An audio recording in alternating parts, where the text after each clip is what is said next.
करना, मकानों को गिरा देना, उसको बुलडोज करना, सीएम रेखा जी क्या आपके रूह नहीं कांपते? एक बूढ़ी माँ जो रो रही है, जो मलबे पे बिस्तर कर सो रही है क्योंकि उनके घर को आपने उजाड़ दिया। सीएम रेखा जी क्या आपको कुर्सी का नशा इतना चढ़ गया है? क्यों आखिर आप इस तरीके से अतिक्रमण के नाम पर इस तरीके से दिल्ली वालों को दुख पहुंचा रही हैं? आखिर क्यों दिल्ली के झुग्गियों को आप उजाड़ रही हैं? क्यों आखिर लोग कागज़ आपके सामने रख रहे हैं, लोग अपने कागज़ को, दस्तावेज को आपके सामने में दे रहे हैं, आपके तलहत्ती पे दे रहे हैं, आपके अधिकारी को दिखा रहे हैं। आखिर ये अधिकारी, ये प्रशासन, क्या आपको थोड़ा सा शर्म है या नहीं है? क्या आप पढ़े लिखे नहीं हैं? क्या उन कागज़ों को नहीं देख रहे हैं? ज़रा सा देखिए, आप रिपोर्ट को देखिए। आप जाइए, तमाम यूट्यूब को खंगाल लीजिए, सोशल मीडिया को खंगाल लीजिए, क्योंकि ये मेन स्ट्रीम मीडिया तो बेशर्म हो चुकी है, उन सबूतों को, उन आधारों को नहीं दिखा रहा है। जो लोग रोते बिलखते, लोग कोई मोबाइल में दिखा रहे हैं, कोई अपने कॉपी जेरॉक्स करा कर दिखा रहे हैं, तमाम लोग A4 पेपर पे दिखा रहे हैं कि लीजिए ये दस्तावेज देखिए, ये बिजली बिल देखिए, आप ये तमाम सबूत देखिए। मैं 20 साल से रह रहा हूँ, कोई कह रहा 25 साल से रह रहा हूँ, कोई 30 साल से रह रहा हूँ, उसके बावजूद ये हाल हो गया। अरे घर ही तोड़ना है तो एक मकान बना के दे दीजिए। प्रधानमंत्री जी से मैंने कल वाले वीडियो में भी अनुरोध किया था, और सीएम रेखा को लेकर मैं आज देश के वज़ीर आज़म से एक अपील करूंगा, एक दरख्वास्त करूंगा कि जो माहौल इस वक्त दिल्ली देश की राजधानी में बनाया जा रहा है, गरीबों को लेकर, मजलूमों को लेकर जिस तरीके से उनको परेशान किया जा रहा है, उनको घर को बुलडोज किया जा रहा है, ये शर्मनाक नहीं, सबसे ख़तरनाक है। ये लोगों के घर को ही नहीं, उनकी ज़िंदगी को तबाह करना हुआ।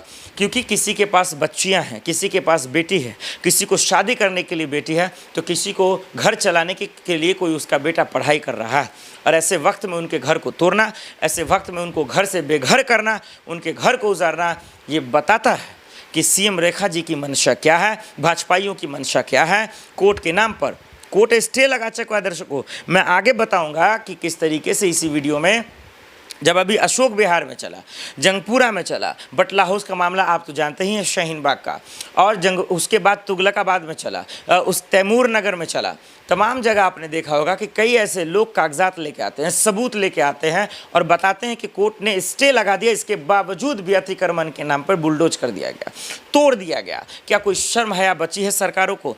क्या कुर्सी के लालच में आप किसी के घर को तबाह कर देंगे? और एक दो नहीं, 200 घर, 200 माफ़ कीजिए, हालांकि एनडीटीवी में खबर छपी है कि 2100 के आसपास, लेकिन मान लेते हैं 2000 माफ़ कीजिए, 2000 घरों को उजाड़ना आसान बात है? अरे क्या करेंगे आप किसी के घर को उजाड़ कर? क्या दिल्ली विकास कर जाएगा? क्या आपकी सरकार ज़्यादा से ज़्यादा 5 साल के लिए और बन जाएगी? लेकिन इससे नहीं आपका भला होगा। पूरे तमाम दिल्ली के लोग कह रहे हैं, आप चले जाइए जहाँ जहाँ बुलडोजर चला, उनके बयानों को सुने, ग्राउंड रिपोर्ट देखें, तमाम लोग यही बता रहे हैं, यही कह रहे हैं कि भाई क्या हमने आपको वोट दिया था घर उजाड़ने के लिए? क्या हमने आपको वोट दिया था हमारे घर को तबाह करने के लिए? क्या हमने आपको वोट दिया था हमें परेशान और बेबस करने के लिए? ये दिल्ली वालों का सवाल जायज़ है। ये दिल्ली वालों का सवाल दरअसल उन कायरों के लिए है जो घर तोड़ते वक्त उनके हाथ नहीं सिहरते, दरअसल घर तोड़ते वक्त उनके रूह नहीं कांपते। ये उन लोगों के लिए है दरअसल, क्योंकि हम दिल्ली का माहौल देख रहे हैं कि किस तरीके से 2000 घरों को तोड़ दिया जाता है, और पहले कितने तोड़ दिए गए दर्शकों। तो सीएम रेखा जी, आपसे जो अगर कुर्सी के लिए आप इतने ही अगर कुर्सी के लिए पागल हो गई हैं, तो फिर आपको समझना चाहिए कि उन्हीं घर वालों के लिए पहले व्यवस्था दे देते। कोर्ट ने आपको साफ शब्दों में कहा कि किसी का घर तोड़ना है या घर उजाड़ना है तो पहले उनको व्यवस्था दें आप, वो उनको परेशान ना करें, उनको ऐसा माहौल ना बनाएं कि उनको लगे कि यही ज़िंदगी नर्क बन गया हमारे लिए। तो ये मुख्यमंत्री से अनुरोध है कि पहले उनको व्यवस्था दें। वहाँ की महिलाएं रो रही हैं, बुजुर्ग महिलाएं जो है तड़प रही हैं, परेशान हो रही हैं, रो रो कर उनका बुरा हाल है। तो ऐसे में कहीं ना कहीं उन पर एक्शन होना चाहिए। बीजेपी हाईकमान को भी सोचना चाहिए कि जिसको सीएम कुर्सी की जिम्मेदारी आपने दी है वो क्या क्या कारनामे करते इस वक्त दिल्ली में दिखा रही हैं। तो कोर्ट के स्टे लगने के बाद आखिर क्यों बुलडोज हो रहा है? क्या सीएम रेखा जी के पास कोई और काम बचा ही नहीं है? क्या दिल्ली में कोई काम करने की ज़रूरत नहीं है? क्या 2500 देना, एलपीजी गैस सिलेंडर को कम करना, स्कूल के व्यवस्था को ठीक करना, स्वास्थ्य व्यवस्था को ठीक करना, रोड सड़क को बेहतर तरीके से बढ़ाना, जो बारिश हो जाती है उसमें जो हालात दिल्ली में होते हैं, जो बाढ़ में तब्दील हो जाते हैं, क्या उसको दुरुस्त करना काम नहीं रह गया? दर्शकों, हमारा आप देख रहे हैं कि दिल्ली के जिस झुग्गियों में, दिल्ली के जिस इलाके में, दिल्ली के जिस जिले में जो बुलडोज हो रहा है, कोर्ट का स्टे लगने के बाद ये शर्मनाक है, ये भयावह है, ये ख़तरनाक है और ये कहीं ना कहीं परेशान करने वाला है कि सीएम रेखा जी को जिस काम के लिए चुना गया, जो जिस मैनिफेस्टो के बदौलत लोगों ने उनके पार्टी को वोट किया और विधायकों की सहमति थे, जिन विधायकों की सहमति से, कार्यकर्ताओं की सहमति से सीएम रेखा को वोट पड़े, मुख्यमंत्री बनी, उस लिहाज से दिल्ली वालों के साथ खेला हो रहा है, उनके साथ बेईमानी हो रही है। बेईमानी इस बात की कि कहा गया कुछ, हो रहा है कुछ। इसीलिए दिल्ली वाले साफ शब्दों में कह रहे हैं कि मोदी जी हमारी ज़िंदगी को बचा लें आप, क्योंकि सीएम कुर्सी जिनके हाथों में आपने दिया है वो बहुत गलत कर रही हैं, वो पूरी तरीके से गलत कर रही हैं, वो बुलडोज कर लोगों को तबाह और परेशान कर रही हैं। कई लोगों ने ये कागज़ दिखाए, वो बजबते A4 पेपर पे वो दिखा रही हैं, क्योंकि जब वो पहले फ़ोन में अपने दिखाती हैं, मोबाइल में दिखाती हैं, तो अधिकारी दरअसल उनको पीटते हैं, उनको धक्का देते हैं।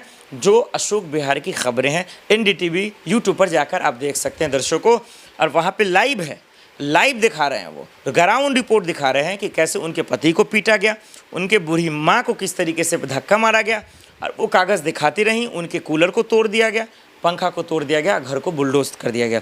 वो खाली इसलिए नहीं की क्योंकि उनके पास स्टे था, स्टे का पेपर भी उनके पास कोर्ट के। इसके बावजूद इतनी तबाही, इतनी बेशर्मी, इतना कहर। अरे खुदा भी कभी कभी जो है दरअसल रहम बरसा देता है, और आप तो सरकार हैं, आप तो इंसान हैं, आप तो इंसान होने के बावजूद इतना कहर। यकीन मानिए दिल्ली वालों ने ऐसा सपने में भी नहीं सोचा होगा कि केजरीवाल से सत्ता छीनकर बीजेपी को इस काम के लिए तो नहीं दिया होगा। लेकिन अब सवाल है रास्ता क्या? सवाल है कि आखिर कैसे सीएम रेखा जी के कान में ये बातें जाएंगी कि बुलडोज करने से दिल्ली विकास नहीं होगा, घर उजाड़ने से दिल्ली तरक्की नहीं करेगी, घर उजाड़ने से दिल्ली की जनता का भला नहीं होगा। कैसे भला होगा? दिल्ली वाले कान खोल कर सुन ले, और दिल्ली वाले ये कह भी रहे हैं, वो बीजेपी हाईकमान से कह रहे हैं, देश के प्रधानमंत्री नरेंद्र मोदी से कह रहे हैं कि आपने ऐसा मुख्यमंत्री को क्यों इस कुर्सी पे बैठा दिया जो दिल्ली वाले के दिल में दरअसल जो है दर्द पैदा कर रहे हैं, दिल्ली वालों के दिल में मुसीबत पैदा कर रहे हैं, दिल्ली वालों के दिल में दरअसल टेंशन पैदा कर रहे हैं, परेशानियां पैदा कर रहे हैं। ऐसे मुख्यमंत्री को महोदय इस कुर्सी पर क्यों बैठा दिया आपने? ये मुख्यमंत्री जिसका ज़बान ख़राब है, जो पूर्व मुख्यमंत्री को गाली देती हैं, जो JNU जैसे यूनिवर्सिटी को टुकड़े टुकड़े गैंग का हिस्सा और संस्था बताती हैं, कन्हैया कुमार को गाली देती हैं, टुकड़े टुकड़े गैंग को दरअसल जो है आतंकवादी और का समर्थक बताती हैं, आतंकवादी जैसे बताती हैं। तो क्या ये चल रहा है? ये क्या तमाशा चल रहा है? क्या बीजेपी हाईकमान या उनके बीजेपी विधायकों ने क्या ये गलत फैसला ले लिया? सीएम कुर्सी पे जिसको बैठाना चाहिए था उनको न बैठाकर गलत बैठाया गया। क्या यहाँ पे प्रवेश वर्मा साहब बेहतर होते? क्या और कोई नेता बेहतर होता? क्या और कोई विधायक बेहतर होता? ये सवाल तो खैर मैं बीजेपी हाईकमान पे छोड़ता हूँ, लेकिन ये सवाल जायज़ है कि देश के प्रधानमंत्री जी आपने खुद कहा था, आपने कहा था कि दरअसल किसी भी सूरत में किसी की जुग्गी नहीं गुजारी जाएगी। क्या मोदी जी आपके बात का कोई वैल्यू नहीं है? क्या आपके ज़बान का कोई वैल्यू नहीं है? क्या मोदी जी आपकी बातों का कोई आपके ही नेता कार्यकर्ता यकीन नहीं करते? क्या आप दिल्ली वालों के साथ धोखा किया आपने? कम से कम उस लाल किले की कसम खाइए जहां से आप बोलते हैं कि आपने झूठ कहा, क्योंकि आपकी बातों पे लोगों ने आपके पार्टी को वोट दिया, और आज आपकी मंत्री, आपके नेता, आपकी सरकार उन्हीं को परेशान और बेबस कर सड़क पर लाकर छोड़ दिए हैं। इसका इंसाफ आने वाले वक्त में कब और कैसे होगा, ये आपको प्रधानमंत्री जी बताना पड़ेगा।